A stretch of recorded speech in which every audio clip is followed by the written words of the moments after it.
Section 7.1 is on simplifying rational expressions, and really by rational, we mean things involving fractions. So let me turn my clicker on. So we're going to figure out how to evaluate rational expressions, find numbers that cause a rational expression to be undefined, simplify rational expressions, and simplify ones that have factors that are opposites.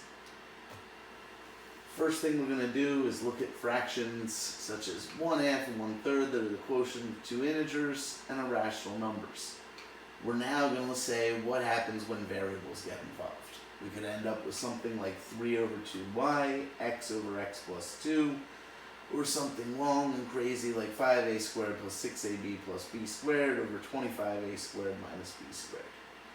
In this case, the numerators and denominators are polynomials, so these are called rational expressions.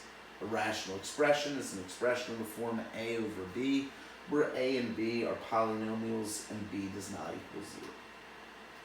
First thing we're going to have to learn how to do is evaluate these rational expressions. So to evaluate a rational expression, we're going to replace each variable with a given value and simplify. If we wanted to evaluate 2x minus 1 over x squared plus 3 for x equals -3, we're going to have to plug a -3 in everywhere where we see an x. One thing we have to remember is that for order of operations, we need to combine everything on top, combine everything on bottom, before we do the division of top divided by bottom. So technically, there's really an understood parentheses around the top of the equation and around the bottom of the equation when I have this rational fraction line in the middle. So we're going to replace everything we see with a -3. What used to be an x here next to the 2 becomes 2 times -3. What used to be an x being squared becomes the whole thing -3 being squared. When we do 2 times -3, we get -6. When we do -3 times itself, we get +9. So all we've done there is resolve the multiplication and the square. We now need to combine the top, -6 and -1, to get -7. Combine the bottom, 9 plus 1, to get +10. Now that we have -7 over 10, we look to see if we can reduce that fraction somehow. I know that 2 and 5 both go into 10, but neither of them go into 7. So there really isn't any way to reduce this fraction any further. You write the fraction here as -7 over 10. It's the same thing as -7/10, whether the negative sign's out front or whether the negative's with the 7.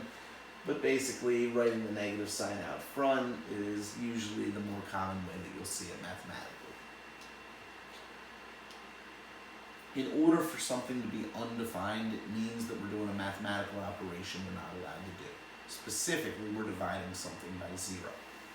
So if we get something that makes division by 0, really that means that we can't do the math problem. So if, for instance, we tried to say what makes these different expressions undefined, we'd be looking for what makes x minus 5 0. If I put a 5 in, 5 minus 5 would be 0. I'd be dividing by 0, that would be an issue. Here, there's 2 different things that would give me division by 0. What I really want to do is I want to figure out how can I factor x squared minus x minus 6, and then say what can make either of those factors 0. So here in A, we put the bottom equal to 0. We see that x equals 5 is what would make it 0.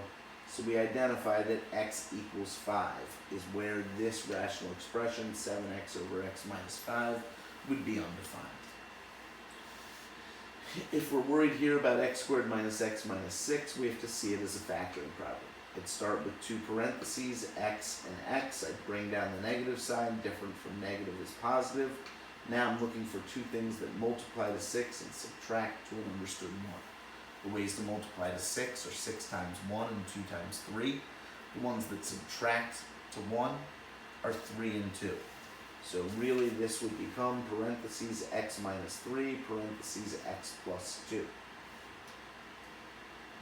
There's the factored form. I now need to say, how can I make either of these 2 factors 0? If I set x minus 3 equal to 0, I'll find that x equals 3 is what makes that 0. If If I set x plus 2 equal to 0, I'll find x equals negative 2 is what makes that 0. So if I put in either a positive 3 or a negative 2, it'll make this whole bottom 0, which tells me that here I cannot have x values of positive 3 or negative 2. So here they're setting each equal to 0. So this expression is undefined for x equals 3 or x equals negative 2.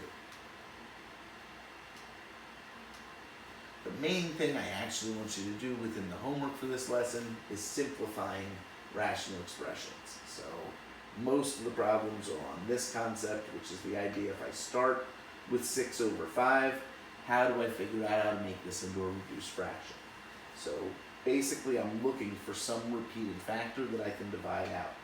I can write 6 over 15, 6 as 2 times 3, and 15 as 5 times 3. That way there's this repeated factor 3 that I can reduce by. 3 over 3 is just equal to 1. So what's left, 2 over 5, is the reduced form of this fraction, 6/15. You can also see it this way, where when we're reducing these 3's, we leave a 1 behind. If I then do 2 times 1 and 5 times 1, it also gets me to 2 over 5. The most important skill is really understanding what's the largest number that goes into both things. We're going to be using the same general concept that we did when we were trying to pull out the greatest common factor during factoring in previous lessons. So when all pairs of the factors common to the numerator and denominator of a fraction have been removed, then we know that the fraction is expressed in simplified form.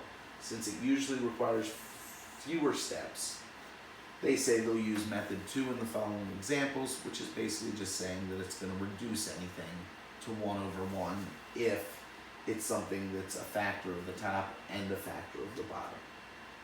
So if a, b, and c are polynomials and b and c are non-zero, then I can cancel out the c here, and what was a times c over b times c just is left is a over b. Simplifying rational expressions is similar to simplifying fractions. We write the rational expression so that the numerator and denominator have no common factors other than 1. We factor the numerator and denominator completely. We remove factors equal to 1 by replacing the pair of factors with 1 over 1, and then we find what's left over in the numerator and denominator. So if we're looking at 21x squared y over 14xy squared, first thing that I would want to deal with is the numbers 21 and 14. 21 and 14 share the common factor of 7. If I take the 7 out of 21, there'll be 3 left over. If I take the 7 out of 14, there'll be 2 left over. So this will reduce to 3 over 2. When I look at the variables, I have 2 x's on top, or x to the second on top, so x times itself twice on top, x times itself once on bottom. I look for where there's more and how many more. 2 on top, 1 on bottom means there's 1 more on top, so there's going to be an x left on top. 1y on top, 2 y's times each other on bottom, that means there's 1 more on bottom, there'll be 1 left on bottom. So the final answer here, after we reduce, we get rid of these 7's, we get rid of these x's, and we get rid of these y's. That leaves us 3x on top and 2y on bottom.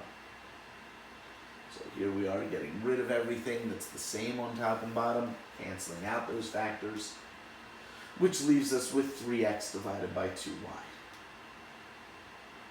Any number or algebraic expression divided by 1 remains unchanged. So if you're left with something over 1, you can just write it as that whole number without showing it divided by 1. This works the same for numbers as it does for variable expressions and even the addition of variables. When we're trying to simplify expressions that have opposites, basically what that means is we need to take a negative 1 out of one of them. That negative 1 is going to be left behind when we cancel out the two things that are then similar. So for instance, if I had x minus y, it's a positive x and a negative y. If I want to multiply that by negative 1, I would get to negative x from a positive x and positive y from a negative y. So if I had this factor and this factor on top and bottom, they aren't the same now, but if I pulled a negative 1 out of one of them, it would make them the same and leave behind that negative 1. Same idea for 2a negative 1 and negative 2a positive 1.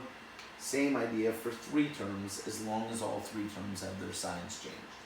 This used to be negative, now positive. Negative, now positive. Positive, now negative. So in each of these situations, I can pull a negative 1 out of one of the terms, make the 2 things the same that will then cancel, and have a negative 1 left in the problem. So if I were trying to simplify 2a minus 1 over 1 minus 2a, I would start by saying I'm going to leave 2a minus 1 on top, and on bottom, if I factor out a negative 1, it becomes 2a minus 1. So all that we've done is rewritten the terms on bottom in the same order. So here it used to be 2a minus 1. We're rewriting where now the negative 1 comes first and the positive 2a comes second. Otherwise, we haven't changed the problem. If we now say I can take a negative 1 out, make what was a negative 1 into a positive 1, make what was a positive 2a into a negative 2a. By taking a negative 1 out, we've changed each of these signs. Now this factor and this factor are the same and will cancel, only leaving behind a negative 1. So once I cancel those 2 factors, it becomes negative 1 over 1, which is just equal to negative 1. In general, we have this important fact: the quotient of any non-zero expression and its opposite just reduces to negative 1. As some practice problems, let's say I had x squared over minus 4 over x squared plus 7x plus 10. In this case, I'd need to factor the top and bottom and see what common factors there are, which I can then reduce by. So for x squared minus 4, I'd factor it to x plus 2, x minus 2. For x squared plus 7x plus 10, I'd factor it to x plus 2, x plus 5. The repeated factor would be x plus 2, and I would cancel it from top and bottom. That would leave me with an x minus 2 on top and an x plus 5 on bottom. For part B, if I factor the top here, this would become x plus 2, x plus 2. The bottom would become x plus 6, x minus 6, x plus 2. 1 x plus 2 would cancel on the top and bottom, and I'd be left with x plus 2 over x minus 6. For the final problem here, notice that this is x cubed, not x squared. Same, this is x cubed, x squared, x. So for both the top and bottom, I can pull out an x from every term. What that's going to leave me with on top is x squared minus 9, which can become x plus 3x minus 3. What that's going to leave me on bottom is x squared plus 11x plus 24, which I can factor to x plus 8, x plus 3. I then will have x plus 3's that cancel top and bottom, and the x that I pulled out of each that cancels top and bottom.